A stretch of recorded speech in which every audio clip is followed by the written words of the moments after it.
Vamos a dar comezo a esta comisión non permanente de estudo para a elaboración dunha nova lei do solo de Galicia. Señora secretaria, pode pasar. Grazas, señor presidente. Bos días, señoras e señores. Antón Sánchez García, José Antonio Sánchez Bugallo, Román Rodríguez González, Ana Belén Pontón Mondelo, Juan Manuel Fajardo Recouso, María Treixa Paz Franco está, Patricia Vilán Lourenzo está, o presidente está e quórum, señor presidente. Moitas gracias, señora secretaria. Empezamos co orden do día, onde temos varias comparecencias, e a primeira comparecencia é en representación dos colexios oficiales de secretarios e interventores tesoureiros da Administración local, do José Carlos Castiñeira Piñeiro, do Colexio Oficial de Secretarios e Interventores de Pontevedra. Don José Carlos, demos vense tendo en torno a 20 minutos, unha primeira intervención que tendrá vostede, despois hai un turno de preguntas e aclaracións que lle farán os portavoces dos distintos grupos parlamentarios e logo vai ter vostede un turno en torno a 10-15 minutos para esas aclaracións. Si puidéramos axustarnos o máximo posible aos tempos, o agradecemos. Ten vostede a palabra.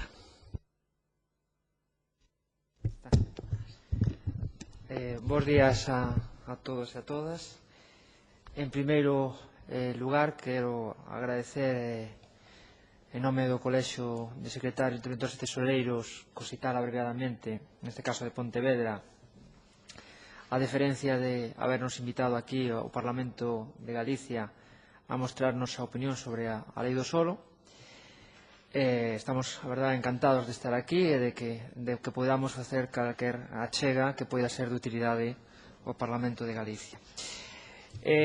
Con carácter previo, quería dicir que existen 4 colexios en Galicia, por cada unha das provincias, e está en trámites desde fai un ano e medio a posibilidade de construir un Consello Autonómico que representa os secretarios e interventores tesoureiros de Galicia, pero a data de hoxe non se conseguiu, se ben estamos en constante intercambio de información e, de feito, aínda que se me invitou a min, eu falei cos outros 3 colexios e ben dixeron que tuveron escaso tempo e non puderon facer algunhas achegas, pero douselle a oportunidade. Non obstante, traemos aquí un documento feito por secretarios esencialmente de distintas provincias de Galicia. Neste caso, lamentablemente, non tuvemos ninguna achega de Lugo, pero si de Ourense, de A Coruña e de Pontevedra. Non obstante, cositar Pontevedra, aunque poida extrañar, ten colexiados tamén en Lugo.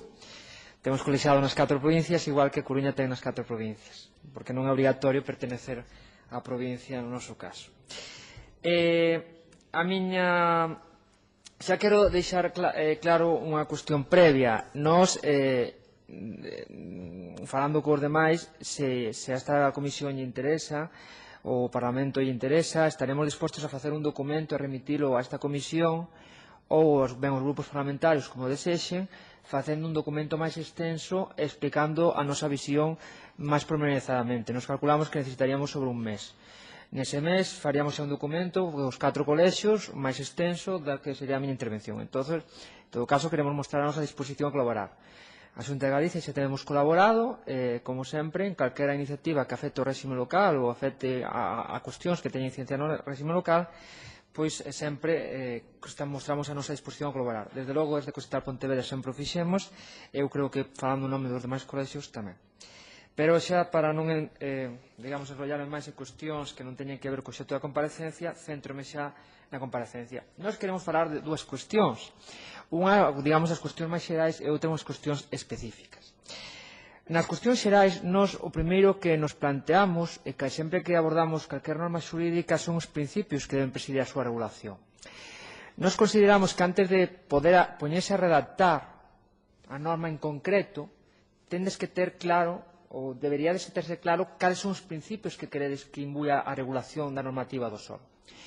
Nós non vamos a entrar en determinados principios, como pode ser un desenvolvemento sostible, que son importantes, creemos que na normativa do solo, vamos a centrarnos nunha serie de principios máis de carácter técnico, pero que son esquecidos a hora de redactar normas.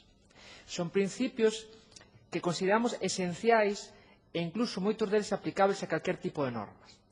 O primeiro principio que consideramos básico en calquer norma é o de seguridade xurídica.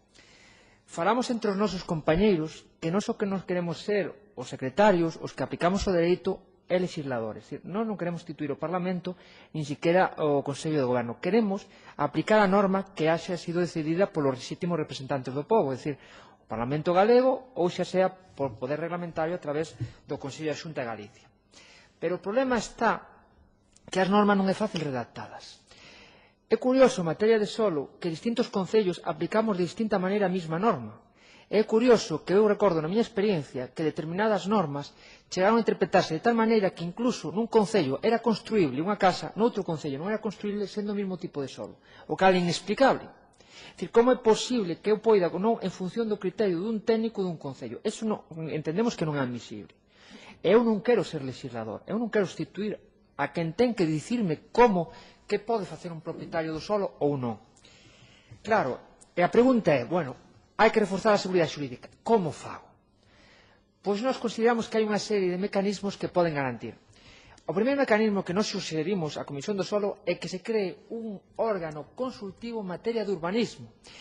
En materia de contratación, está extendido a xuntas consultivas de contratación, por exemplo, temos a de Galicia, que está facendo un ordenamento moi depurado, de tal maneira que cando alguén ten unha dúbida en materia de contratación consulta e vanse resolvendo e cada vez acudindo a esas consultas que se fan nesa xunta consultiva de contratación vanse resolvendo os problemas de aplicación. Pois en Galicia, se queremos conseguir unha aplicación uniforme e única en todo o territorio, sin prexuízo ás peculiaridades, obviamente, porque os plans xerais non é o mesmo que o de Pontevedra, que é un do Concello de Interior ou o de Lugo, pero o que é a lei do solo podemos conseguir unha interpretación uniforme creando un órgano consultivo onde consideramos que deberían estar representantes por distintos elementos. Por exemplo, profesores de universidade, podrían estar xente representando os concellos, representando a xunta, etc. Pero consideramos que ese órgano debería de emitir ditames consultivos á instancia dos concellos, ditames á instancia da xunta, facer recomendacións, facer instruccións. É esencial, como fai a xunta consultiva de contratación, que se publique, que todo o mundo, empresarios, cidadáns, todo o mundo sepa cales son os criterios para que teñan a garantía que no seu solo sepan o que poden facer. O principio de publicidade aquí revístese como esencial da garantía xurídica. E despois hai unha cuestión que aquí non existe a costume, digo aquí en España, pero sí a nivel da Comisión Europea, que son facer guías para aplicar as normas. Me explico. Cando se aproba a Directiva de Servizos, por exemplo, a Comisión Europea fai unha guía onde pon os criterios doctrinais e xurisprudenciais sobre como se debe aplicar, poñendo exemplos. E esa guía é moi útil porque facilítalle, xa sexa a un empresario, xa sexa a un concello, como aplicala. Trátase de sistematizar e recoller incluso con exemplos como hai que aplicar unha norma.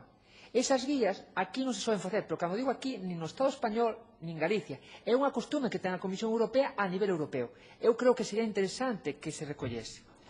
E despois outra cuestión, eu sei que a veces é difícil, pero intentemos redactar as normas de forma que non sexan moi ambiguas, porque a veces redactanse de tal maneira que dan formas distintas de interpretacións. Eu xa poño ante man unha cuestión. Sempre que redactas unha norma, sempre xurden 20 interpretacións. Non sei como é, dá igual o claro que o fagas, pero sempre xurden, pero polo menos podemos intentar reducilo. Podemos intentar facelo.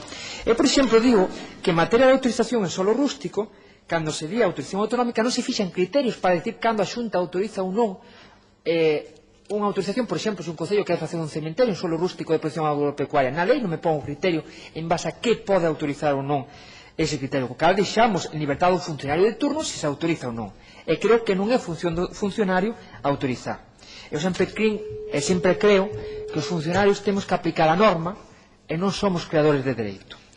E canto máis menos marxen teña interpretación, é un encantado, porque é máis fácil a aplicación. Outro principio que está moi de moda, pero que consideramos esencial, é o principio de transparencia. Acabas de aprobar unha lei de transparencia a nivel estatal, a lei 19/2013. A transparencia xa digo que é un debate moi longo, pero ten distintas manifestacións. Na lei de transparencia hai dúas que recolle e que nós queremos trasladar aquí. Unha é a publicidade activa. Nós consideramos interesante crear un portal do urbanismo de Galicia, onde se recolla todos os instrumentos de planeamento de toda Galicia, onde todos os cidadáns poidan acceder a esa información en materia urbanística, onde todas as resolucións dese órgano se recollen aí, donde toda a publicidade en materia de urbanismo se recolle aí, é dicir, un canle donde os cidadáns sepan que cando teñan unha cuestión urbanística poden hacer aí, e incluso coa colaboración dos concellos a posibilidade de presentar licencias, comunicacións previas a saber dese portal, é dicir, temos internet, utilicemos un portal. Despois, outra cuestión é acceso a información en materia de urbanismo. Hai unha lei que está, a lei de transparencia ainda non entrou en vigor en materia de acceso a información, entrará en vigor, me parece que o ano ou os 2 anos.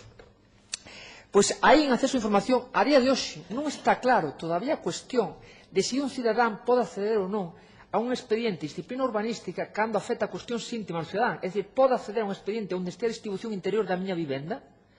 A día de hoxe, o que queremos é que a lei do solo, na medida posible, concreta a regulación estatal nese ámbito. E, xa vos anticipo, que vos teredes, en Galicia, teredes que decidir se queredes crear ese órgano independente a lei de transparencia para resolver as reclamacións en materia de acceso a información ou queredes adherirvos ao Consello de Transparencia Estatal. Pois, esa é unha cuestión que teredes que decidir se utilizades unha vía ou outra. Por exemplo, en materia de contratos, optaxedes por Galicia optou por adherirse ao Tribunal Central de Recursos Contractuais. Outro principio que está recollido nas normas é o principio de simplicidade. Isto quere dicir que o marco normativo sexa sinxelo, claro e pouco disperso. É dicir, que a xente poida entendelo. Isto implica que as normas deben redactarse de forma clara, sinxela, evitando fórmulas complicadas. Pero o máis importante a mí da simplicidade é a sistematización. Eu falando con compañeiros, o que máis sorprende é que en determinados ámbitos nadie sabe as normas que existen. Nadie. O sea, así como parece sorprendente. Pero tampouco extraña. Legislamos continuamente e non sabemos as normas afectadas. Na Unión Europea solo falábase de que existen 90.000 páxinas de normas. Eu sempre digo, solo lelas o que leva. Xa sabelas, nin o digo. Imposible.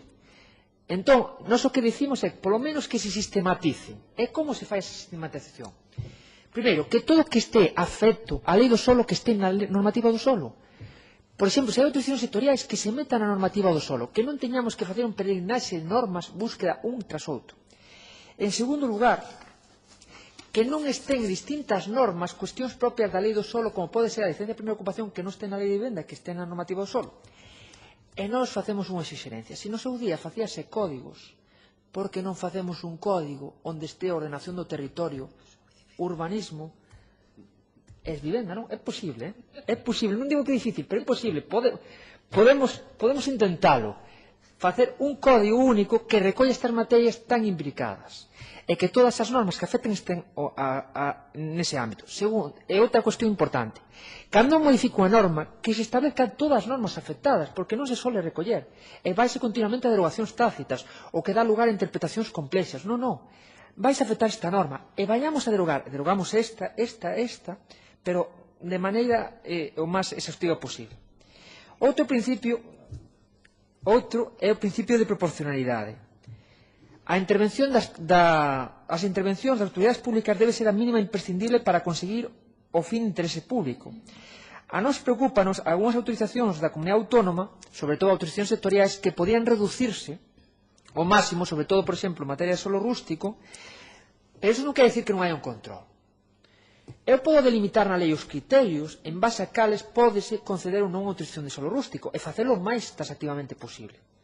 Pero podo dispensar de ter que autorizar a comunidade autónoma. Porque a veces o que se falla é non fixarse o criterio e nós o que queremos é que se fixe o criterio, que sexa o legislador, ou no seu caso o poder reglamentario, que non concrete. Outro principio esencial que está moi de moda a raíz do informe da Comisión Europea do 3 de febreiro sobre a corrupción é o principio de efectividade. Que sentido ten, a veces dicían algún, cando non queres resolver un problema, aproba unha lei, porque colles e na aplicas. Nos decimos que se faga e que se aplique. Preocúpanos máis, non tanto legislar extensivamente, sino o pouco que se legisle que se aplique. Entón, como se consigue esa efectividade? Pois nós propoñemos unha serie de mecanismos de control. O primeiro é que exista un informe previo preceptivo de secretarios nos acordos de aprobación de instrumentos de planeamento, é dicir, non só o plan xeral, senón todos os instrumentos de planeamento, proxectos de distribución, convenios urbanísticos e proxectos de urbanización. Bueno, un pode decir, bueno, somos do colexio, reivindicámolo, pero xa non dicimos nós. Isto está dito polo fiscal do Tribunal Superior de Justicia de Galicia, di que unha das razóns da impunidade en materia de urbanismo ven pola ausencia de controis dos habilitados, o sea, xa non dicimos nós, e outro, a Comisión Europea reclama reforzamento dos controis das autoridades autonómicas e locais. No informe do día 3 está publicado das conclusións. Tamén consideramos que hai un mecanismo para garantizar esos informes. Primeiro, propoñemos que na lei se diga que todo acto sen ese informe é nulo.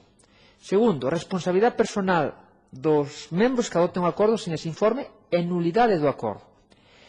Segundo, informe dos interventores en materia de actos de xestión urbanística con trascendencia económica.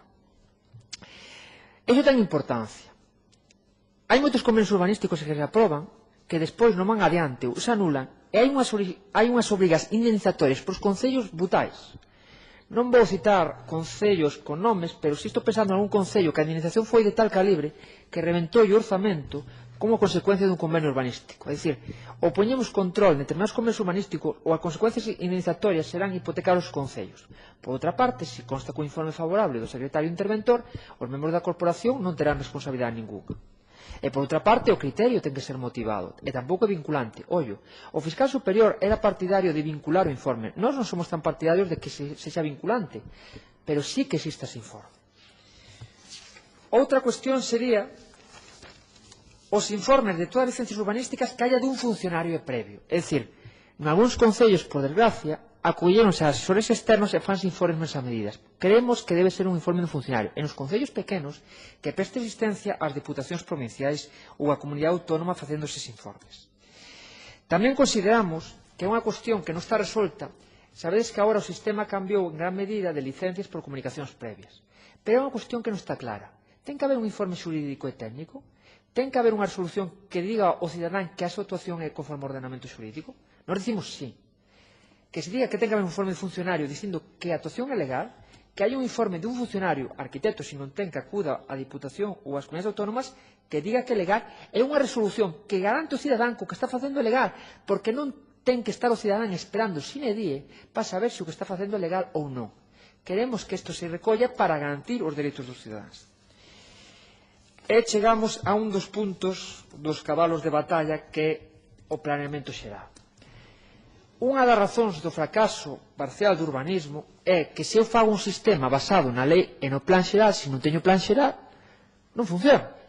Pero isto non é de agora, é do ano 56 cando se empezou realmente os plans xerais a nivel de planeamento. O problema é que hoxe en día facer un plan xeral é moi difícil. É moi difícil, levan anos, anos e anos e anos.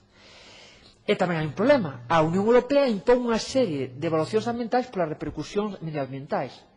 Eu, por moito que queira simplificar, por moito que queira, as evaluacións do plan en materia ambiental e as exposicións públicas é imposible de evitalo. Xa ben, pola Unión Europea e a Lei de Evaluación Ambiental, que se aprobou en decembro do ano pasado, a Lei 21/2013, impón obligatoriamente o procedimento que está sen adaptar na lei. Pero si podemos facer algunhas cuestións interesantes. Nós propoñemos, por exemplo, que os informes sectoriais que sexan prescindibles da comunidade autónoma, porque o Estado, se non pode renunciar, podemos instalo, pero non podemos obligalo, que o suprima.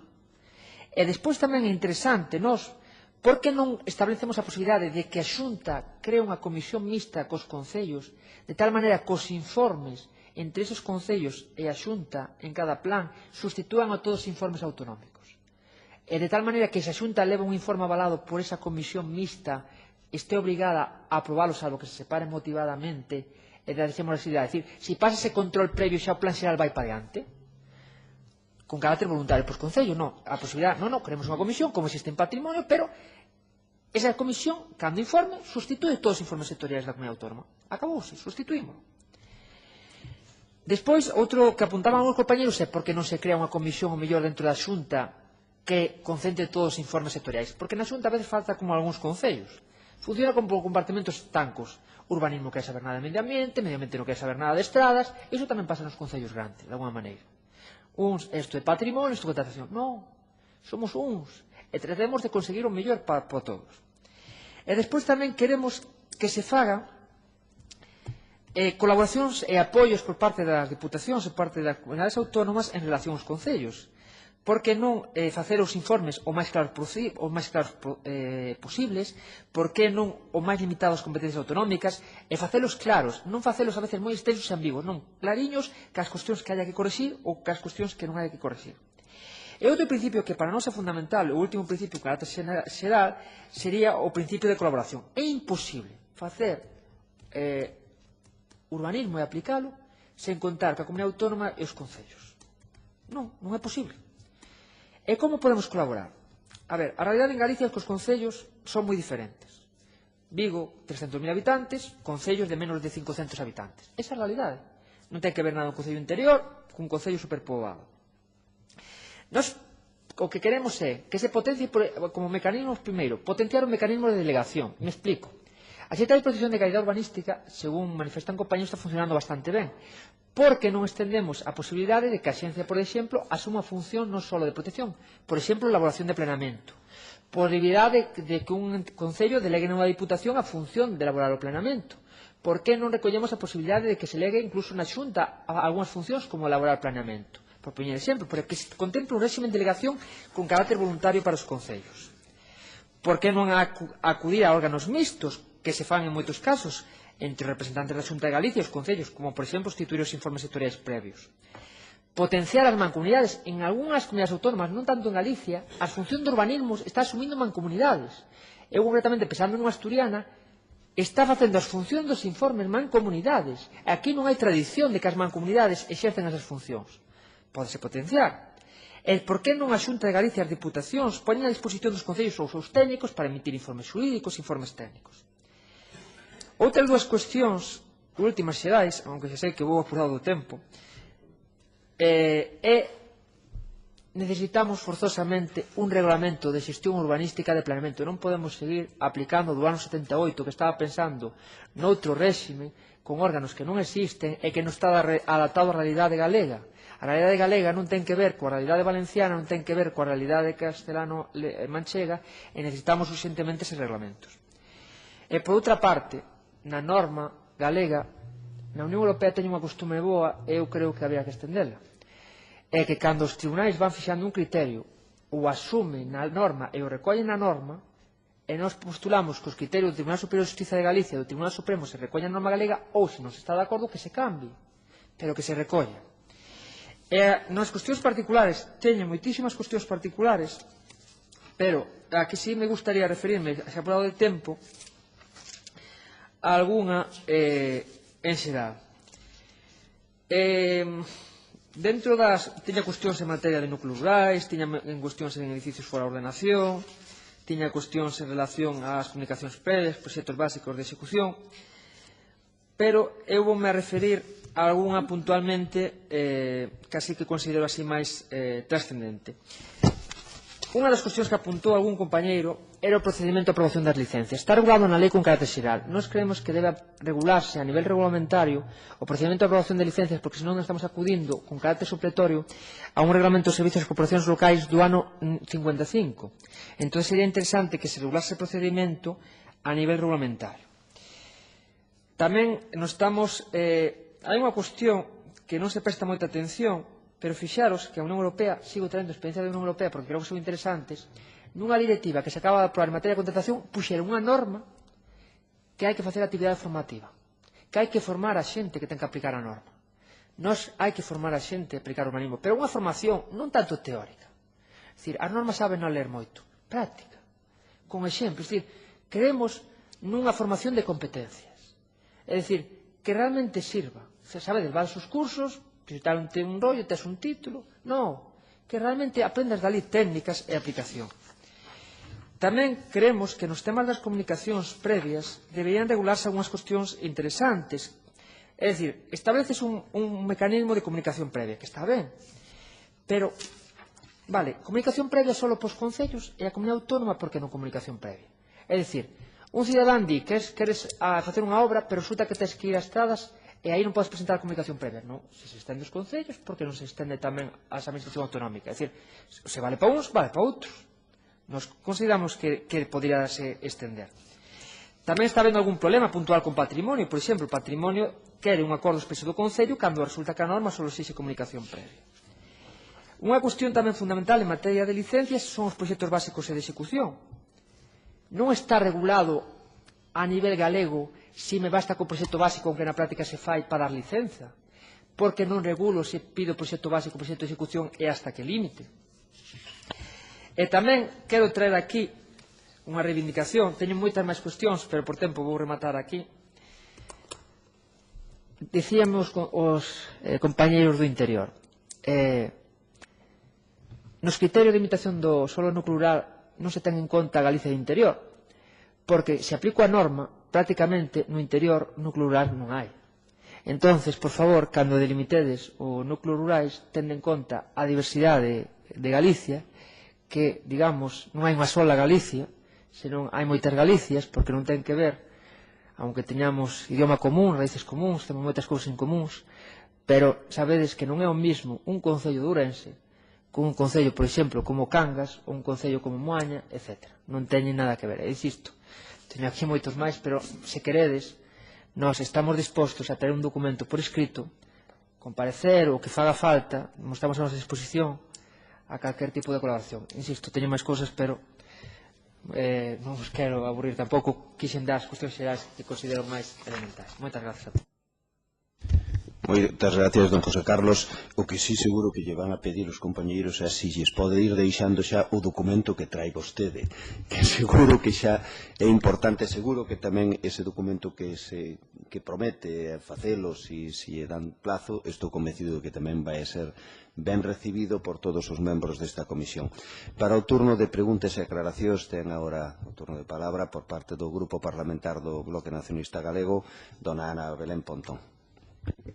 Bo día, moitas grazas, señor presidente. Eu empezo por darlle a benvida a don José Carlos Castiñeira e agradecerlle tamén a súa exposición e, como moi ben decía quen preside esta comisión, pois a nos parecenos que o sentido último é escoitar as diferentes opinións e, por o tanto, calquer documentación que se lle poda dar traslado a esta comisión, eu penso que os grupos a vamos a estudar en detalle, non só nos propios traballos da comisión, senón nunha futurível tramitación dunha nova lei do solo, se é que chega a tramitarse, non? Coidamos que sí, mas como hai a veces moitas cousas que se anuncian e logo tampouco non se verifican, pois en todo caso a nosa disposición a escoitar, non, a analizar e a ver en detalle as propostas que se formulan desde os diferentes ámbitos, non? Vostede fixo unha intervención na que, digamos, tocaba aspectos diferentes. Un teñen máis a ver co propio funcionamento da administración e con deficiencias, que é lógico que se aproveite a comparecencia nun Parlamento pois para poñelas de manifesto, e nos tomamos nota tamén das mesmas, e despois outra parte que está máis centrada en cuestións concretas, non, de como debe ser esa nova regulación da lei do solo, que en todo caso é a parte que a nos neste momento máis nos interesa. Desde o BNG creemos que hai unha evidencia e que temos unha legislación que está inadaptada ao noso país e que claramente, lonxe de provocar un urbanismo que poda ser modélico, e para nós modélico é no sentido de que cumpra a función social que debería de cumprir o urbanismo, que é moi ampla, de ordenación, de planificación, de garantir pois tamén, digamos, a maneira que temos os galegos e galegas de asentarnos, lonxe de cumprir con eses obxectivos. Vemos como a legislación urbanística provocou demasiado caos, non? Falaba vostede, bueno, pois de que temos inseguridade xurídica, unha normativa farragosa que en moitas ocasións é difícil de entender, que non hai uns criterios claros na súa aplicación, e a nos iso parécenos algúns dos defectos que ten a legislación. Tamén, sin ser moi inxenuos ou inxenuas, podemos pensar que quen legislou desa forma non o fixo por torpeza, senón porque xenera un marco favorável para determinadas prácticas que, en todo caso, nos non concordamos e estamos de acordo con esos principios que se enunciaban, pois de seguridade xurídica, de simplicidade, de proporcionalidade. E entrando en algunha cuestión máis concreta, porque eu penso que o máis interesante é o que nos poda trasladar vostedes, non a nosa opinión, si entraría en como analizan a cuestión do tema do núcleo dos núcleos rurais, que nos creemos que é unha problemática moi grave no noso país e en que diferentes normas teñen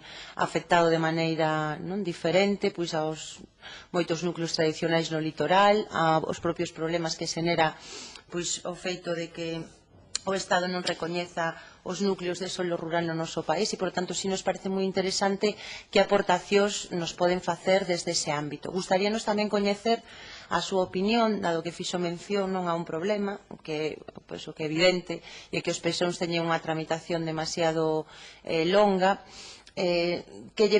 a ver que alternativas reais se poderían poñer e que opina, se é que ten algunha opinión, o Colexio de Secretarios, interventores e tesoureiros en relación con esa facultade que agora pasa a formar parte, digamos, das posibilidades de que a Xunta sexa realmente quen aprobe unhas normas subsidiarias, vamos a decir, naqueles concellos que non teñan planeamento, digamos, para aqueles concellos máis pequenos, que realmente a Xunta se reserva con esta legislación a capacidade de poder facer unhas normas que rixan nese ámbito e liberalos do proceso de elaboración do PEXON. Se vostede cree que iso vai a ser positivo, negativo, se cree que é a formulación axeitada ou podería haber outro tipo de fórmulas que se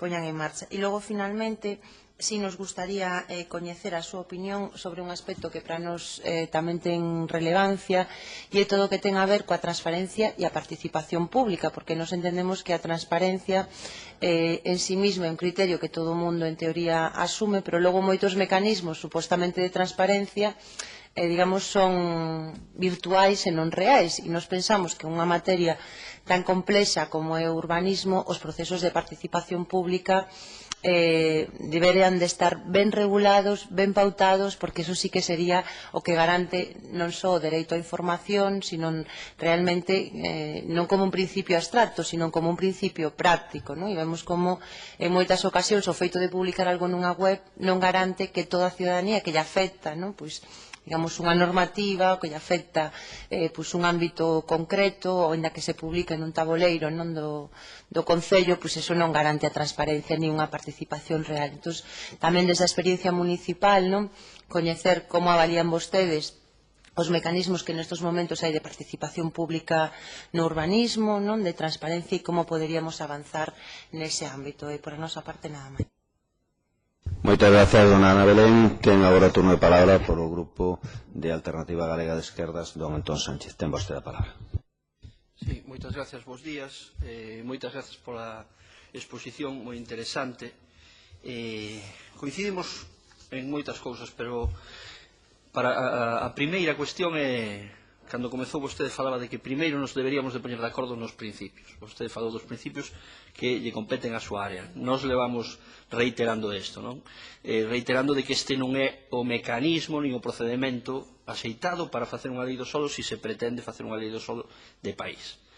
Porque se parte de un borrador xa cunha serie de artigos cando non se xerou o debate onde poida participar todo o mundo, calquer cidadán, de que modelo de país queremos. A partir de aí, unha vez postos de acordo nas 3 ou 4 cousas que a nos parecen fundamentais, despois é o momento de traballar os técnicos para aplicar eses principios. Poño exemplos.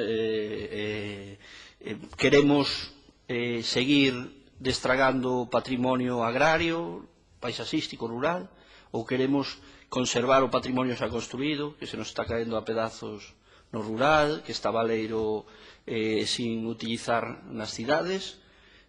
Queremos seguir fomentando unha actividade económica especulativa ou queremos fomentar unha actividade económica productiva, etc.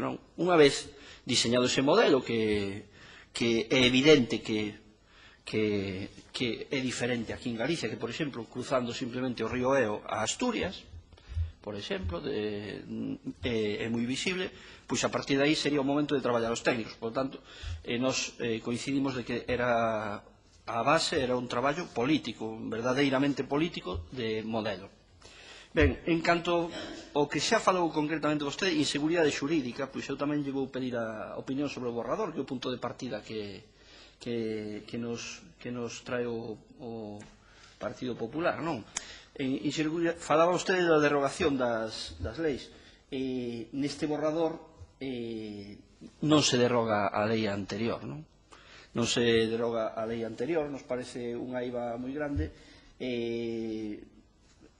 tampouco se declaran que preceptos da Louga cales son subsistentes, cales van concorrer dúas normas de igual rango, e incluso na cuestión da interpretación da normativa urbanística pois cambia a máis ambiguo con respecto a Louga, non?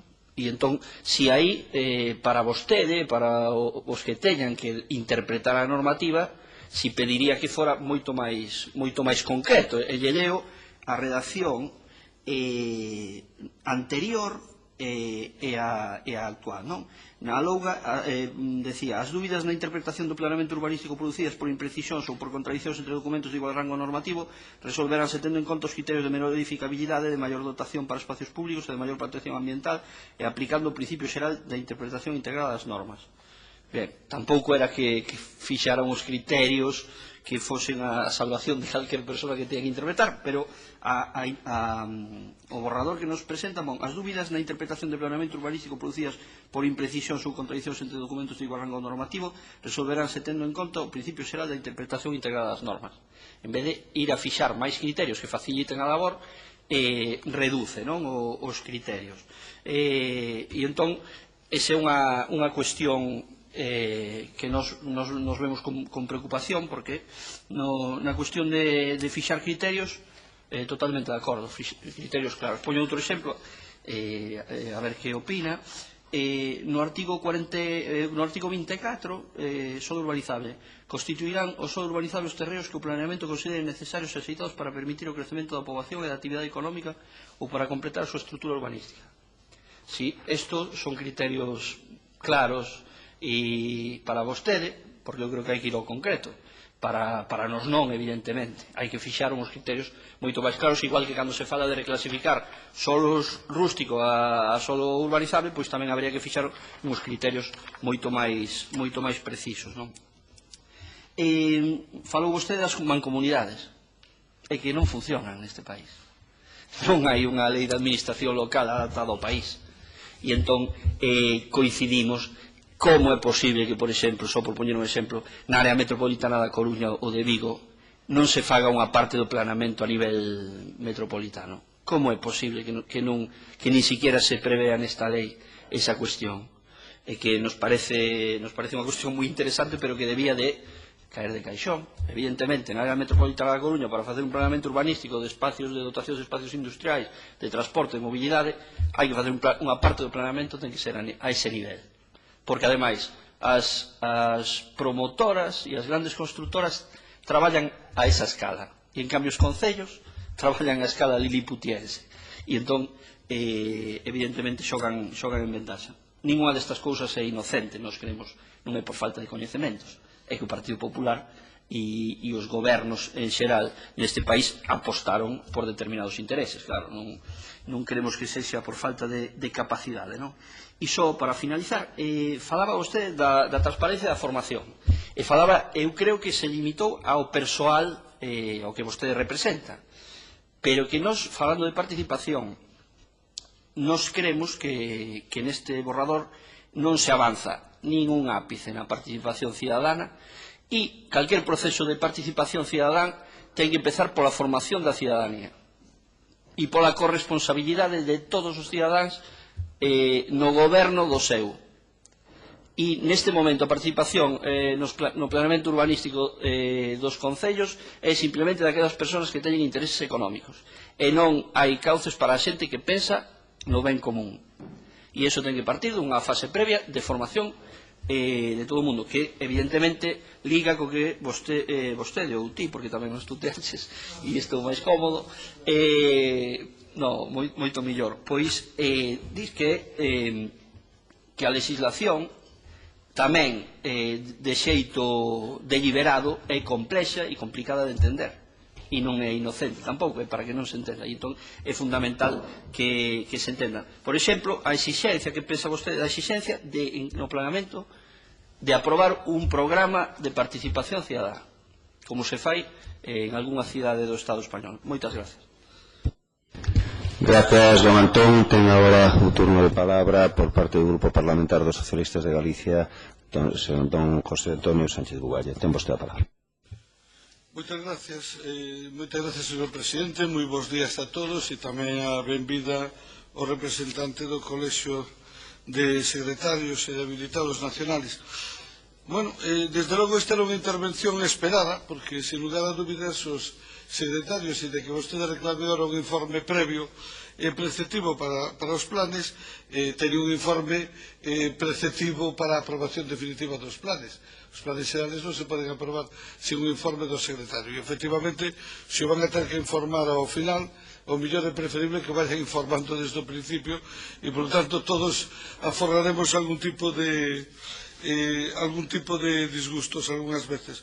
En calquer caso, a partir da súa intervención, pois hai toda unha serie de reflexións. Hai unha parte da súa intervención que, como non podía ser de outra maneira, está centrada en un principio básico que é garantir a seguridade xurídica, garantir a calidade, a transparencia, porque efectivamente todos vemos, e os que fomos alcaldes e tuvemos que participar na elaboración de algún plan xeral, no meu caso de 2, sabemos que son unha tortura e un camiño de dificilísima supervivencia, unha carreira de obstáculos en todos os sentidos. Entre outras cuestións, porque a todos os que fixemos un plan xeral sabemos que o plan xeral leva moito máis tempo facelo do que aguanta a lei, co cal o normal é empezar a facer un plan xeral con unha lei, continuar con outra, seguir con outra e acabar con outra e ademais que cambien a lei o día seguinte de aprobar o plan. Co cal é moi difícil garantir esa seguridade xurídica da que vostede fala, porque o marco legal é unha especie de partido de fútbol no que o reglamento cambia cada 15 ou 20 minutos e é moi difícil en ese sentido acertar e anticipar os cambios que se van a ir producindo. Desde logo, hai algo que nos pensamos que a lei non se deberá confundir con un reglamento e que canto máis sinxela fora a lei, mellor, e que canto máis se metan enredos a lei, máis dificultades hai para que teña estabilidade e máis dificultades hai para que sea clara e concreta. Desde logo, nos compartimos plenamente todas as propostas que vostedes nos trasladan en canto a seguridade xurídica, transparencia, simplicidade, efectividade, etcétera, etcétera. Tamén lle agradeceríamos, xa anticipou o presidente, que nos presenten ese documento que seguramente, por lo menos por parte nosa, terá unha moi boa acollida e a partir de aí paso a algúns temas que a nos efectivamente nos preocupan especialmente. Vostede empezou falando polos principios, o dixo o compañeiro Antón. Nós o primeiro que preguntamos cando se nos anunciou que se nos iba a presentar un borrador de lei e que se nos dixera que problemas queríamos resolver, a que quería dar resposta á lei, porque se non sabemos que problemas quere responder a lei é moi difícil saber se acertan a resposta ou non acertan a resposta. En realidad, se non sabemos as preguntas é imposible saber se a resposta é acertada. E isto desgraciadamente nos sucede con este borrador da lei. Hai o tema do regulamento urbanístico que vostede mencionou, que é incalificable a situación. Levamos 4 leyes distintas, na última levamos 10, 11 ou 12 modificacións, e o reglamento seguimos co do ano 78, que é anterior á Constitución e anterior á propia existencia do Estatuto de Autonomía, e que efectivamente nos retrotrae a órganos completamente inexistentes, completamente desaparecidos, e, por lo tanto, abre o terreno a todo tipo de interpretacións. En segundo lugar, vostede menciona outro tema que eu quero salientar moito, que é a existencia de dúas varas de medir que nada teñen que ver. É dizer, aquí, en xeral, nos proxectos de lei que elabora e que salen deste Parlamento, se foi un enorme esforzo de regular hasta a altura das portas das cociñas das casas para que os concellos estén ben atados. Sin embargo, todo o que se refire aos informes autonómicos quedan completamente indeterminados e suxeitos a unha discrecionalidade absoluta. E isto, ademais, ten consecuencias. Eu podo dicir que aquí a Carón de Santiago hai un Zoom de San Marcos que, por facerlle caso a un informe da Xunta preceptivo e vinculante, o Tribunal Superior de Xusticia, anos despois, anulou o informe da Xunta e apercibeu gravemente ao Concello dicindo que tiña que haber desobedecido ese informe que por lei é preceptivo e vinculante, porque a Xunta se metía en ese informe a regular temas que claramente non eran da súa competencia e que, por tanto, o Concello tiña que haber ignorado ese informe.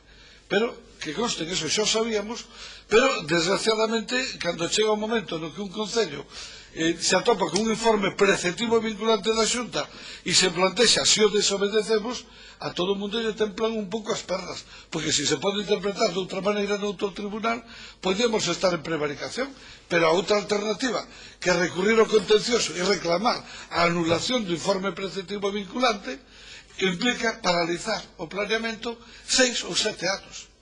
Entón hai que escoller entre se nos xogamos o tipo ou se agachamos a cabeza e tragamos co que nos din. No caso de San Marcos o Concello tragou co que nos dixeron, porque quen presidía aquel Concello, que era un mesmo, opinaba que non está disposto a asumir determinado tipo de riscos, e logo o Tribunal Superior dixo como se lles ocurre a vostede facer de caso a Xunta que claramente se extralimita nas súas competencias. E, bueno, pois é un problema. E iso supoño que non sería un caso particular de Santiago. Calculo que como ese debe haber 20.000 casos en toda Galicia. Por lo tanto, claramente a lei ou o reglamento debe fixar os criterios cos que se emiten os informes autonómicos. Por suposto, nos parece correctísimo que haya unha única comisión na Xunta que concentre todos os informes. Isto de ter que pedir 4 informes distintos a unha mesma consellería é unha auténtica tonada, porque ademais históricamente están totalmente descoordinados os uns dos outros e nada teñen que ver, incluso poden ser abertamente contraditorios, e por lo tanto non suscribimos en moitas cousas, pero no capítulo de preguntas hai algo que lle quero dicer. Temos unha lei que daba un plazo de 3 anos para que todos os concellos de Galicia adaptaran o seu planeamento. Transcurridos non 3, sino 12, o 75%, o 76%, o 77% dos concellos de Galicia non teñen adaptado o seu planeamento. Cal é a súa opinión de por que sucede esta situación? Sobre o tema de delegación de competencias, bueno, eu creo que no proxecto de lei se prevé que a Xunta se asuma aos concellos menores de 5.000, tamén se podía prever que os que teñen entre 5 e 20.000 poderan delegar na Diputación Provincial se o decidiran voluntariamente. E por último, co solo rústico, esa é a última pregunta que eu lle quero facer. Algúns temos a experiencia do que foi a Lasga e do que é a actual lei do sol. De alguma maneira, a miña impresión personal é que volvemos a Lasga, a lei do ano 97. No ano 97, vostedes se lembra que en suelo rústico común, con unha parcela de 2.000 metros cuadrados se podían construir vivendas con autorización autonómica. Eso dou lugar a proliferación de vivendas por todos os lados de Galicia que no 99,9% nada teñen que ver co uso rústico. No caso de Santiago, e eu o confeso aquí, nada menos que 2.000 vivendas de licencias unifamiliares, das cales eu poño man no lume que non hai máis de 2 ou 3 que realmente teñan que ver coa actividade rústica. O resto realmente foi unha coladera. E moito me temo que algunhas das cláusulas que veñen na nova lei realmente van a xenerar a volver á situación do ano 97. Eu pregúntolle se ese é tamén o seu criterio ou que interpretación fan vostedes. Moitas gracias, señor Bugallo. Ten agora o turno de palabra por parte do Grupo Parlamentar do Grupo Popular, don Román Rodríguez. Ten vostede a palabra. Moitas gracias, señor presidente, señorías, señor presidente dos secretarios municipais da provincia de Coruña, de Pontevedra, perdón, de Pontevedra, si foi que fallo tan grave, perdón. Ben, eu quixera agradecerlle a súa presenza en esta comisión e tamén a súa participación nos aportes que nos presentou aquí. Creo que o mundo da xestión municipal, dos secretarios, dos interventores, é fundamental na xestión do urbanismo. A veces nos preocupamos só, e é un defecto que temos, quizás colectivo, do diseño do planeamento, do diseño da cidade, ou do diseño do noso concello, pero temos que dar o seguinte paso, que é a xestión. É dicir, o planeamento non é bo nin malo en si mesmo, unha legislación quizás tampouco sea boa ou mala en si mesma, ainda que hai mellores e peores técnicamente, senón o que realmente que importa ao final é a xestión que se faga dese instrumento de planeamento. E creo que nese caso os secretarios municipales tedes unha trascendencia moi importante en que un planeamento poda desenvolverse, porque a clave da ordenación do territorio, do urbanismo, é que se desenvolvan os criterios que se plantexan nun planeamento e que ao final van servir para que as persoas que viven en ese entorno pois podan desenvolver a súa vida dun xeito mellor, tanto no eido empresarial como no eido privado, non? E en ese sentido o papel que teñen os secretarios municipais pois é fundamental. Eu creo, bueno, supoño, como ben dixo o presidente, que nos pasará un documento que creo que vai ser moi importante, sobre todo porque no urbanismo, digamos, é un matrimonio onde ten que haber, por unha parte, ten que estar a comunidade autónoma, pero ten que estar os concellos. E non se pode facer un urbanismo de costas entre estas dúas realidades. E creo que a realidade municipal, que a mellor coñecen sin dúbida, porque a viven e a xestionan día a día, son os secretarios de Concello. Plantexou cuestións moi interesantes. Certo é que estamos ante un borrador de lei.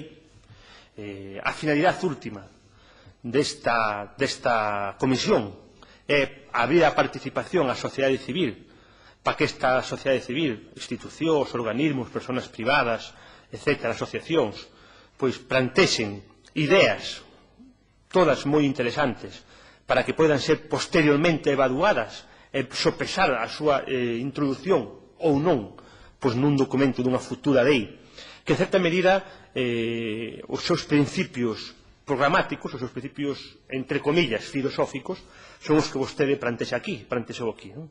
É dicir, seguridade xurídica, transparencia, simplicidade, para evitar pois as cuestións que todos sabemos, o cambio de normas, as interpretacións variables en función dos técnicos, a inseguridade que a veces non sabe se unha cuestión se pode facer ou non en función de quen informe, e tamén a veces as contradicións mesmas que están ou que se vencellan a unha visión sectorial do planeamento do territorio. Por iso é importante o que vostede plantexou aquí de facer unha especie de informe autonómico único.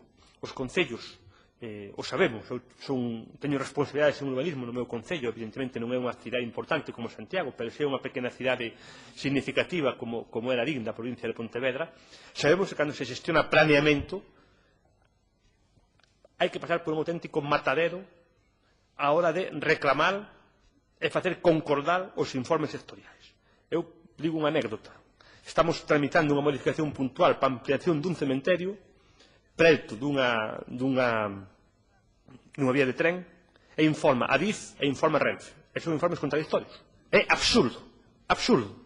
É dicir, na comunidade autónoma creo que debemos ir hacia ese informe único e por lo menos prever que tamén o Estado teña unha certa coherencia no que informa, porque ao final quen o paga son os cidadáns e quen o paga son os concellos que a veces temos que adaptarnos a este tipo de informes.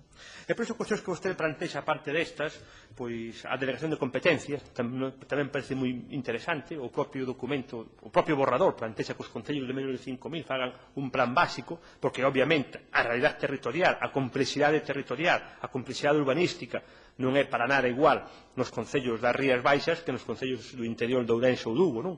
Co cual non é obvio que apliquemos o mismo traxe a diferentes realidades, a realidades tan diferentes, co cual sí é moi interesante esta idea das delegacións ou outras ideas das comunicacións previas, é certo, é dicir, a administración local a veces é considerada pois unha especie de cenicienta dentro das administracións, non?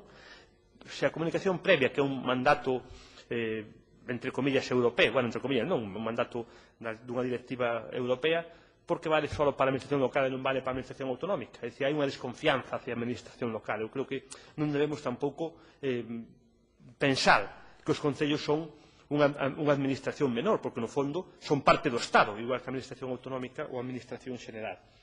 Ou ter en conta a diversidade territorial. É dicir, cuestións moi interesantes que, sin dúbida, no documento que vostede nos pode aportar, pois se podrán trasladar, neste caso, pois a administración para que poida teres en conta e facer pois un proxecto xa de lei moito máis acaído. Isto é só dun borrador, por iso non deroga ninguna lei, só faltaría que un borrador pois derogase unha lei, non?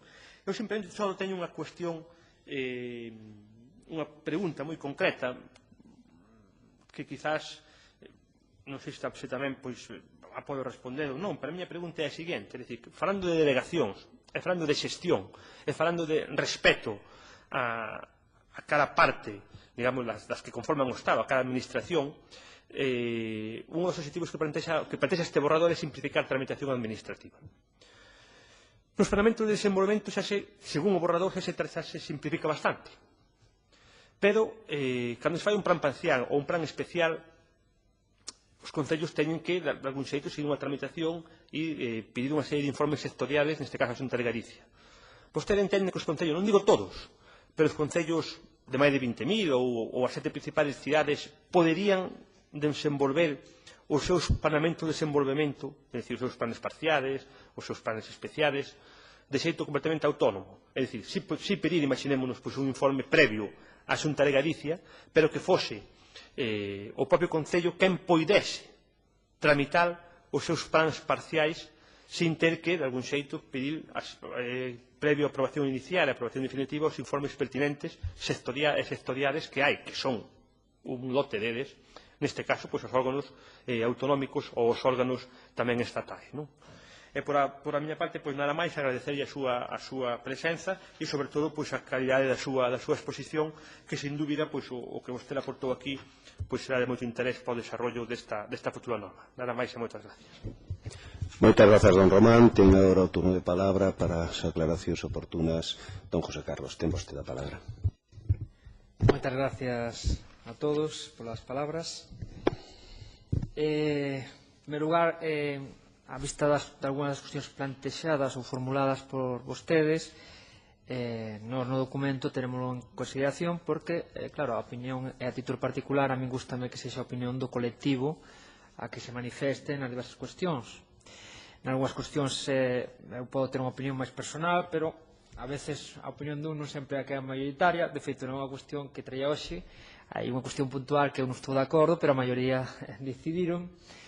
É unha cuestión nimia, era moi pequena, tampouco era trascendente, pero a veces, por eso digo que non sempre o que un día aquí é necesariamente a opinión personal, pásame a veces, pero eu asumo sin problemas o que me diga a maioría, porque a veces sempre ven máis ollos que un, é bo nese sentido. Empezando por a voceira do Bloque Nacionalista Galego, por Ana Belén Pontón, é certo que está adaptada o noso país á normativa urbanística, especialmente o Reglamento de Planeamento, o Reglamento de Xestión Urbanística. En outras cuestións debería de adaptarse á realidade. A realidade galega é diferente, máis próxima a asturiana, pero é diferente, incluso asturiana. Eu vou moito a Asturias, pero urbanismo, incluso dentro da mesma de Galicia, é diferente zonas. Por iso tamén se justifica o xogo lei planeamento, porque non é a mesma realidade Vilagarcía ou o Concello de Barbadás, en Ourense. Hai que adaptarse un pouco á realidade, pero o certo é que eu tamén me gustaría, sei que é moito pedir que a normativa do solo dure bastante tempo, é dicir, xa me gustaría que as normas durase moito no tempo para que se interiorizasen, se aplicasen, que non sempre apelamos que é bo consenso, sobre todo nas grandes normas, pero isto xa é unha posición a título particular. Se nas grandes normas se consiguen consensos que duren no tempo, pois ao final conseguirás aplicación e interpretación. Non é así que se vaya cambiando cada certo tempo as normas. A veces non é porque un quere. Por exemplo, en materia de contratos vai salir unha nova lei, a última é de 2007, se só pasaron 5 anos e xa hai unha modificación importante, pero ven para a Unión Europea.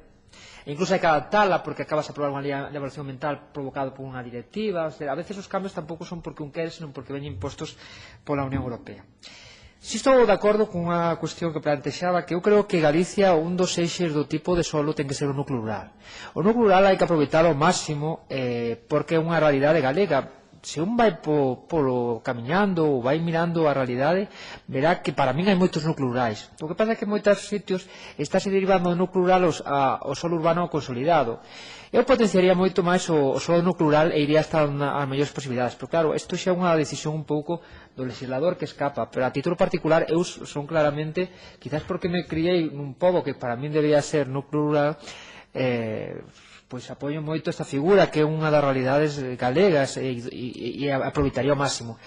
Un dos problemas que plantea o núcleo rurais, non obstante, no documento se o trataremos, por xa que tomo nota da súa intervención, é o tema na normativa de costas, que aí afectalle bastante.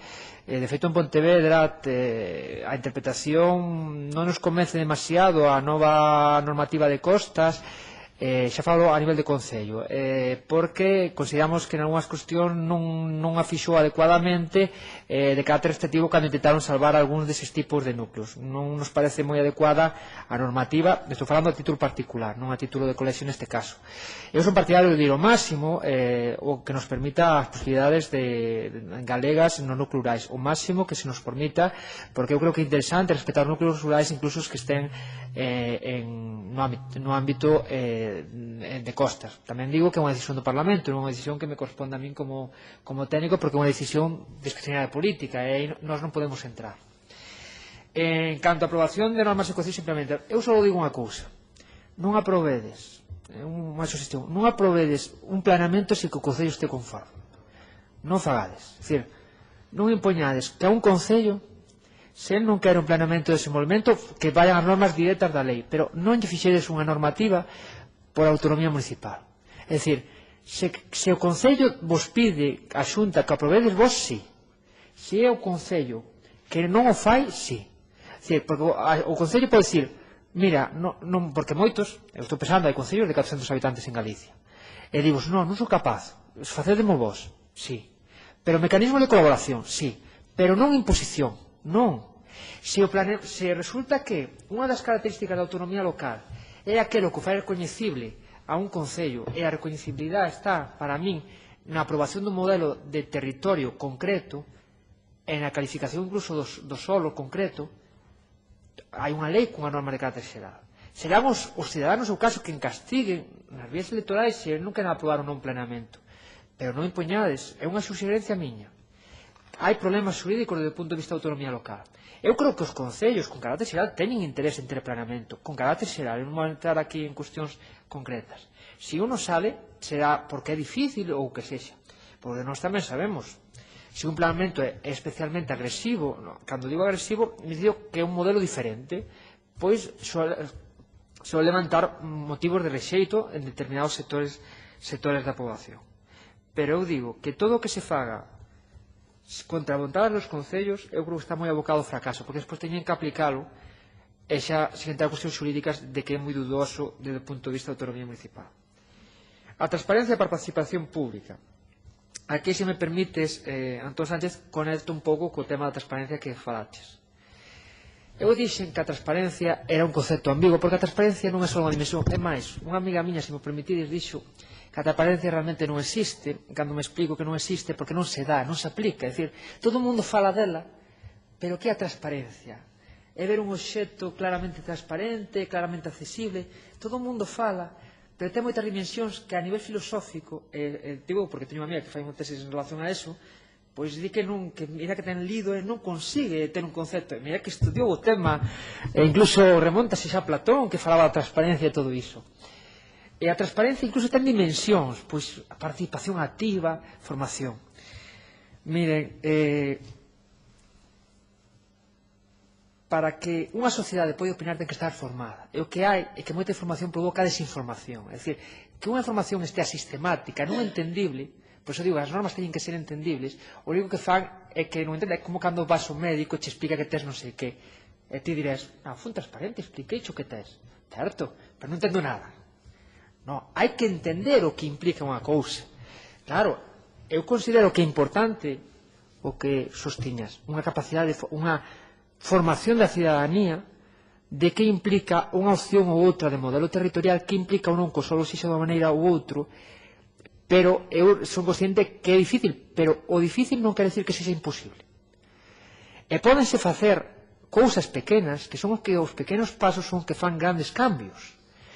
Pódese contar cas asociacións veciñais, por exemplo, cas comunidades de montes, por exemplo, e pódese facer campañas de formación, pero a formación non a nivel teórico, por favor. Non a nivel de discurso, veño aquí, solto, queda como un xurista de primeira orde, non. Eu explico que isto implica, eu explico que, por exemplo, se prevexo que vou ampliar a vía é porque no futuro a vía sexa máis ampla para que pasen os cidadáns, que implica que tens que facer un sacrificio de ceder 2 metros para que facer máis amplia a rúa. Por exemplo, o meu avó cedeu en un concello do interior pois 2 metros para enchear unha carretera, non cobrou nada e non pasou nada. Pero hai que explicar a veces por qué. Por qué? Porque ten unha carretera, unha estrada mellor que acceso aos cidadáns. Eu, se me diste programas de participación, digo, sí, todo que esteja que ver que a sociedade se forma, sí. Pero se é un para unha formación teórica, se digo que non perdamos o tempo. Se é para unha formación para que a xente non aprenda, non perdamos os tempos nin os cartos. Se é para unha formación de que a xente lle explicamos o que implica, o que hai detrás desa norma, digo que sí. E a transparencia non é só internet, os tableiros de anuncios pouca xente os ve na realidade. As transparencias son campañas, falar ca xente. Eu sempre digo que nas zonas rurais o que máis fai é falar ca xente, falar con uns, falar con outros, con esa xente que ten gran capacidade de atracción nos povos, sobre todo nos povos pequenos, porque esa é a nosa realidade. Vas aos bares, vas polos camiños, falas con uns, con outros, oye, contaronme isto, contaronme outro. Eso ainda funciona en Galicia, gústenos ou non, a min eu sinto-me cómodo, pero é a realidade. Outro modelo, en Madrid, son outras realidades. Home, eso pode combinar con outras accións de internet, por suposto, as novas tecnoloxías hai que utilizalas, porque cada vez se utilizan máis as novas tecnoloxías, hai moitos sitios rurais que utilizan ordenadores moi potentes. Eu creo que hai que combinar distintas accións, todas as posibles, é dicir, internet, incluso eu digo que as asociacións facilitar, se fora capacidade tecnolóxicamente, emails con información municipal, incluso SMS, o sea, eu sei que estamos moi distantes, pero pouquinho a pouco, se se fan, irás avanzando moito nese ámbito.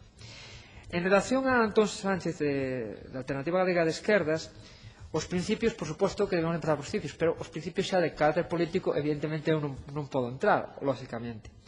Algúns dos exemplos que me puxeches, evidentemente, non cumplen os criterios de seguridade xurídica. Por exemplo, o tema dos criterios de interpretación estaba mellor como estaba agora. Neso estou totalmente de acordo. Entrando na mancomunidade, é unha desgracia que non funcione, sinceramente. Eu coñezo en Asturias, dicíame unha amiga, é que o urbanismo non levo a mancomunidade, de verdade. E fai novela a mancomunidade de todo. E funciona. E diste, pois é posible, pero eso implica unha vontade real de que funcione. Aí tamén teñen os concellos moito que ver. Se os alcaldes e os dos concellos mancomunados se implican realmente e a normativa favorece iso, eu creo que realmente pode funcionar. As mancomunidades noutros sitios que realmente se puxo vontade se han funcionado. En cuanto a transparencia e participación, o mesmo. Todo o que sexa formación da cidadanía, por suposto. Eu, cando a veces veo un cidadán e nós facemos en Pontevedra a Constitución de Servidumes, eu digo, e mira, o que estás asinando é que ti, pero digo así, sobre a tua finca, se morres, se o vendes, fagas o que fagas, eso non cho quita nunca. É algo que vai pegado á finca, é servidumbre de paso dunha tubería. Eso que o sepas, que se morres, tus fillos, véndelo, tal, así, o sea, así de clariño, que o sepan para que non haya dúdea, aunque vaya negrilla. Despois ti dirásme que non che informei, pero eu, por lo menos, dixencho o que eu opinaba, é dicir, que sepas que te estou metendo algo de por vida, que non cho vai sacar ninguén. Non é afirmar hoxe que che dixera non, vamos, non, eso non cho quita a ninguén. A mí gusta máis cousas que sean claras. En relación á intervención do Partido Socialista de Sánchez Bugallo, eu estou de acordo ne que a lei sexa sinxela, porque moitas cuestións son de regulamento. Eu falaba un pouco xeral a lei e reglamento para non entrar a unha disquisición. Pero tamén que as leis definan, non fagan simplemente remisións en blanco, é dicir, que teñamos criterios claros en algunhas cuestións e que o regulamento non tarde moito en aprobarse, porque tamén se a veces o que pasa é que aproba unha lei e tarda 20 anos en aprobarse, pois non conseguimos nada, é dicir, que o regulamento veña rápido, é dicir, que a lei co regulamento. En canto a os informes autonómicos, ten razón, eu digo que incluso na Louga moitas veces os informes autonómicos non din base a que criterios se autorizan ou non. Eu vexo a lei e a veces é o técnico de turno, e o técnico non é ningún político. Eu, de verdade, eu gustaríame cando ven un cidadán non ter que decidir eu e decirlle, mira, é que como eu son máis flexible, pois sí, eu como son máis duro, pois non, pois resulta que ti nun concello tens un secretario máis duro, pois non, tens un secretario máis blando, pois sí, é dicir, hai unha natureza humana, evidentemente, pero gustame que a lei, na medida posible, porque eu considero que a lei, se queredes chamar un tópico, pero na lei ainda é a expresión da vontade popular. Eu considero que eu non teño a función de parlamentario, porque non é o que elixir, nin o povo me elixiu, son vostedes, e gústame que as decisións para cando a un cidadán lle dice algo tan trascendente como pode edificar ou non, sexa o legislador, e no seu caso os concellos a través dos plenos que diga que sí, pero non eu. En canto, por que non hai planeamento no 77%? Mira, eu varias opinións. Simplificar podese facer algo, pero hai unha parte que non se pode reducir moito. A Unión Europea ten unha filosofía, non vou a enxuciala, ten a súa parte boa e a súa parte negativa. É que as decisións previas teñen que meditarse moito tempo. É dicir, se eu vou facer un modelo territorial, eu vou ter un impacto sobre o territorio, quero que a sociedade civil participe activamente na fase previa de tomar a decisión, que se analicen as distintas alternativas e que se analicen os riscos. Todo ese tema leva moito tempo. O informe de sostenibilidade ambiental, a lei de evaluación ambiental, ten uns trámites que xa, aunque reduce bastante, te quedan un subtrámite. Aún suprimindo moitas cuestións. Moito.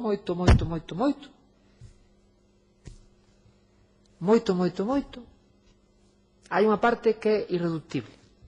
Esas exposicións e tramitacións son complexas. Outra razón é que os concellos, moitos, non teñen capacidade técnica. E teñen outros problemas que resolver máis o día a día. E son pequenos ou carecen de medios.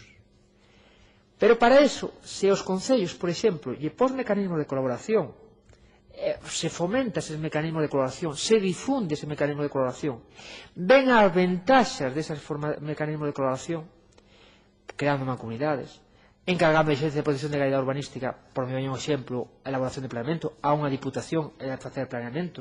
É dicir, non só unha empresa privada que contratas, non. Vamos a alguén próximo e nese, aparte, conta co alcalde para o modelo territorial, en reunións. Eu creo que realmente sí se animaría.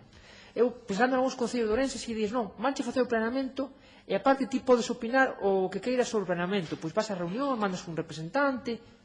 Eu creo que se animarían máis. Pero hai que ser consciente dunha realidade. Por moito que queira simplificar, o cumprimento da normativa medioambiental ten uns trámites ineludibles. Podes avanzar suprimindo informes sectoriais, reconducindo, aí onde apostamos nós. Pero é imposible dicir, aprobo inicialmente, definitivamente, unha exposición pública e xa está. Eso é imposible. Legalmente, da Unión Europea. Esa gran dificultade. Pero a cuestión é, ten sentido impoñer un modelo territorial sin que analicemos o impacto? Ten sentido crear un polígono industrial nun sitio que vai ser o modelo do futuro sin analizar se realmente o sitio idóneo onde ubicado? Ten sentido poñer unha industria contaminante, por exemplo, nunha zona con un alto valor arqueolóxico ou ecolóxico? Quizás o mellor eu recoñezo que é enfagarragoso e que hai que agilizar os informes. Ali onde se poida que se faga, pero non se pode renunciar a todo. E iso xa a Unión Europea considerou. Eu xa non é por considerar a Unión Europea, eu creo que é bo que cando tomas decisións tan trascendentais sobre onde van a ir as grandes estradas, que a xente opine, que se analice por que esa alternativa máis racional e lóxica. Eu creo que iso é irrenunciable. O sea, oxalá eu puder ter a miña casa nun día, pero hai cousas que requiren tempo. Eso é inexorable. O solo rústico tamén plantexaba se era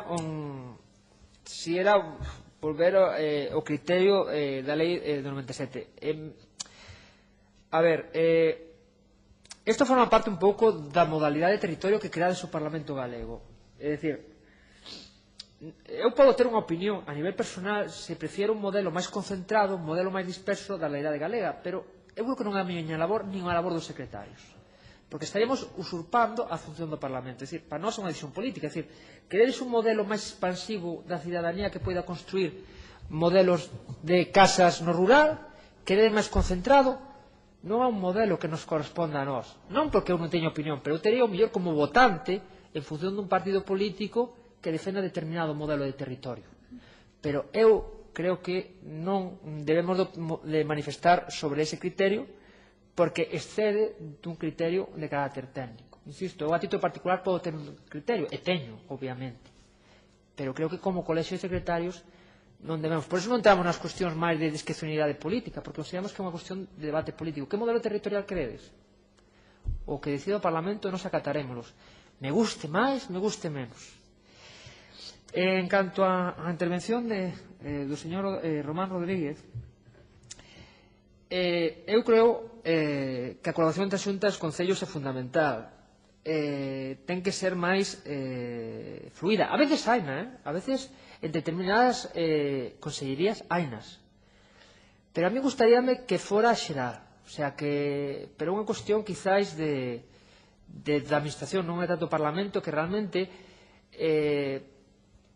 é como nos concellos a veces. Hai departamentos máis colaborativos e departamentos menos colaborativos. Pois, pero é quizás función dos xefes, quizás función de intentar implicar que realmente os concellos non son infra nin supra a comunidade autónoma, nin constitucional nin legalmente. Son alguén que trata de resolver problemas do territorio porque é o que máis próximo está aos cidadáns. E o que se trata é que vamos da man xuntos para ter a mellor ordenación territorial para satisfacer da mellor maneira os intereses dos cidadáns dos lugares. En canto, hai unha cuestión que na xestión de planeamento é unha cuestión interesante, o que pasa que non pedín, pero a Xunta sí ten capacidade de pedilo. Por que non pedimos ao Estado co que queredes facer a nivel autonómico de simplificar informes sectoriais o fago o Estado? Pódese pedir.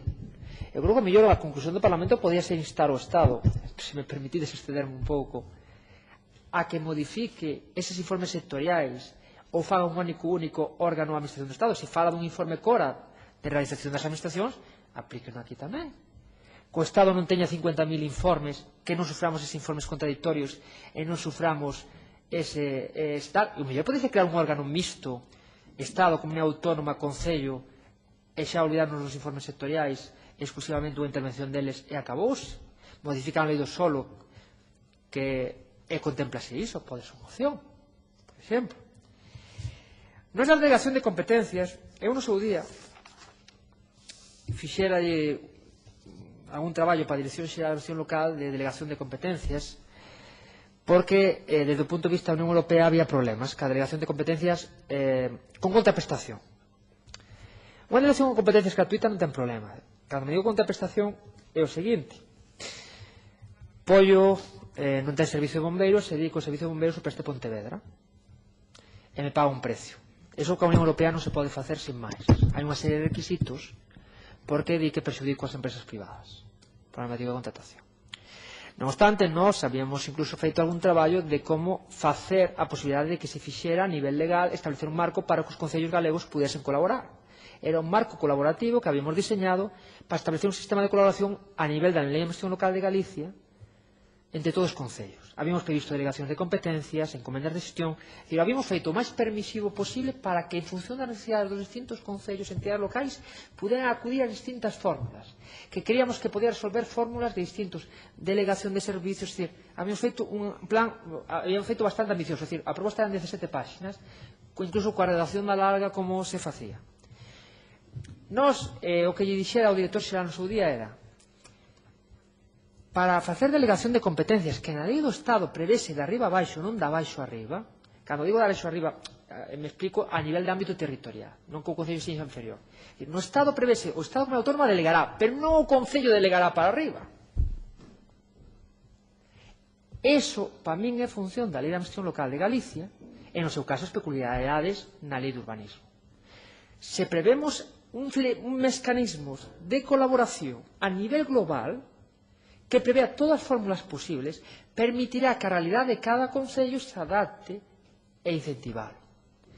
En canto a plans parciales, plans especiais, nós somos, como a posibilidade de tramitación autónoma, somos partidarios de facer o máximo. Pero, ollo, se ten trascendencia ambiental, o mellor necesita ese informe do órgano ambiental e forzosamente ten que intervir a comunidade autónoma. É o único suposto que vexo que forzosamente teria que intervir a comunidade autónoma. Se tuvera trascendencia ambiental, se non, poderíase facer unha tramitación autónoma o máximo posible. Non obstante, como pediron a maioría dos grupos, nós faremos un documento extenso sobre, e xa planteamos cuestións concretas, pero desa perspectiva. Non vamos a entrar en cuestións de política, porque non é o noso ámbito, é o vosso ámbito. E entraremos a cuestións técnicas. Tamén, por suposto, na redacción de normas, se fixera falta en alguna redacción de normas ou algún borrador que fixeran as nosas achegas para mellorar algunhas normas, nós sempre o facemos desinteresadamente, é dicir, podedes preguntar na Xunta nunha vez que nos pidan colaboración, nós estamos encantados de contribuir, porque ao final, a parte de repercutir nos concellos, repercute en nós. E nós, todo o que sexa iso, pois preferimos prevenir. Simplemente, daros as gracias aos 4 grupos parlamentarios por a deferencia de haber invitado os colexios de secretarios aquí. Gracias pola aceptación polo menos de habernos escoitado.